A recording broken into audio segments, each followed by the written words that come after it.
ওনার খবরটা দেখতে আসছি, মনে করেন উনি সারা জীবনে ভালো কাজ করে গেছে, বাংলার মাটিতে অনেক ভালো কাজ করে গেছে। ওনার সুনাম যুগ যুগ ধরে থাকবে, আজ না সারা জীবন থাকবে মানুষের মুখে মুখে। কারণ উনি একজন গুণী লোক ছিলেন এবং সে সৎ মানুষ ছিলেন, তার সততা সারা জীবন ধরে থাকবে।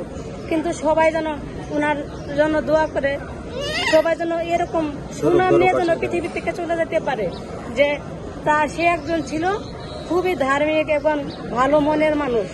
তারে যেন আল্লাহ পাক বেহেশত নসিব করে, আমরা দোয়া করি সবার জন্য, সবাই যেন ওনার মতোই যেতে পারে, আমরাও যেন ওনার মতো সুনাম নিয়ে যেন পৃথিবী থেকে বিদায় হইতে পারি।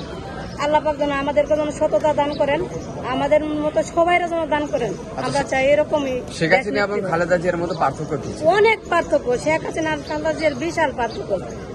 উনার যে দুর্নাম আর উনার যে সুনামের রেকর্ড, এটা কি জীবনে আর কোনোদিন হয়?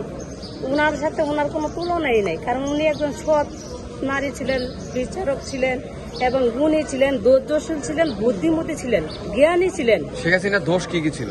দোষ শেখ হাসিনার অনেক দোষ, যা বাংলার মানুষ জনগণ তো দেখছে কতটা দোষ, এটা তো আর আমার বলার কিছু নাই। আমি আপনার কাছে জানতে চাচ্ছি মানে কিছু না, অনেক দোষ আছে, যার মানে একটা দোষ বলেন। উনি তো সবসময় হিংসা করতেন, মানুষকে অহংকার করতেন। ওনার হিংসায় তো ওনারা শেষ করে দিয়েছে, হিংসা মানুষকে ধ্বংস করে দেয়।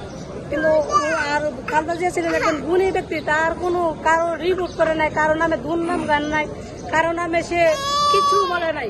সে ধৈর্য সহকারে তার জীবনটা সে সারা জীবন বাংলাদেশের মানুষের জন্য জীবনটা দিয়ে গেছে। খালেদা জিয়া এবং শেখ হাসিনার মতো পার্থক্য? উনি তো এক নামে স্বৈরাচার সরকার, যা আমাদের জন্য, বাংলাদেশের জন্য একটা কলঙ্ক বলতে আমি মনে করি, কলঙ্কিত জাতি আমি। এই যে ওনার শাসন আমলে আমার ছিল যে বেগম জিয়াকে উনি সুচিকিৎসার জন্য দেশের বাইরে পাঠাতে পারে নাই। একজন 3 বারের প্রধানমন্ত্রী ছিল, উনি সুচিকিৎসা পায় না। ওনার ছেলেকে এভাবে নির্যাতন করা হয়েছে, যার জন্য আমি আন্তরিকভাবে শোকাক্রান্ত। আমি সিলেট মৌলভীবাজার থেকে এসেছি বেগম খালেদা জিয়ার কবরস্থান জিয়ারত করতে। তো এখানে এসে খুবই ভালো লাগলো যে উনি কবরস্থান জিয়ারত করতে পারছি। তো আল্লাহ তাআলা ওনাকে ব্যস্ত নসিব করুক, এটাই আমার চাওয়া। উনি খুবই ভালো মানুষ ছিলেন, নেত্রী হিসেবে উনি দেশের অনেক উন্নতি করেছেন, মানুষকে খুবই ভালোবাসা দিয়েছেন।